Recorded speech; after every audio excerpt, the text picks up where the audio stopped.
Deveti po redu rock festival Bela Palanka 2014. okupio je 11 bendova iz Bele Palanke, Pirota, Dimitrada, Knjaževca i Niša, a više od 5 sati svirke na belopalanačkom vrelu oduševilo je ljubitelje rock'n'rolla. Različiti muzički stilovi i autorske kompozicije karakterisali su i ovaj rock happening.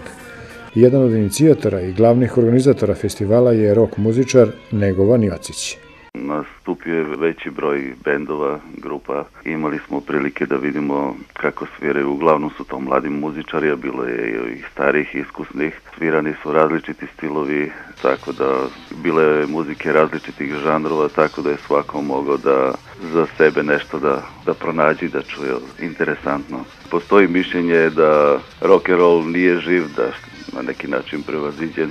Međutim, moje mišljenje je da rock and roll koji traje možda više od pola veka, da je rock and roll živ i življi možda nego što je bio, a da su sadašnji rockeri možda zagriženi nego mi neka što smo svirali, stvarno su posvećeni muzici.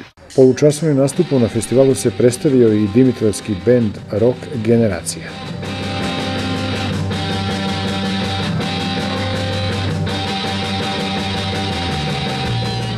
Rock Generacija, da kažem, bilo je malo iznenađenje u tom pozitivnom smislu, da ne kažem i najpozitivnijem. Eto, kažem, ja baš u toj organizaciji možda sam najviše vremena i njima posvetio i u razgovoru, ovako razmenili smo iskustva, sviraju muziku, proverenu muziku, dobru muziku koja se meni sviđa.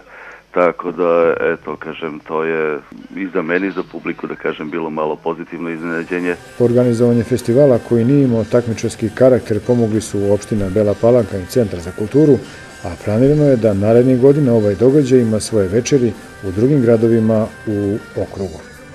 Je li pobedilo drugarstvo sinoć? Pa ja mislim da jeste, to se vidi, mislim i grupe kad nastupaju i prilikom nameštanja pomažu se jedni drugim, daju kablove, instrumente, sve to kao jedna zajednica funkcioniše i to je vrlo interesantno meni. Toga imamo na svakom koncertu. Ovaj festival na neki način sve se više širi, sve interesovanje veće. Mi smo imali, na primjer, evo, oko 60 grupa sa preko 200 muzičara od 2008.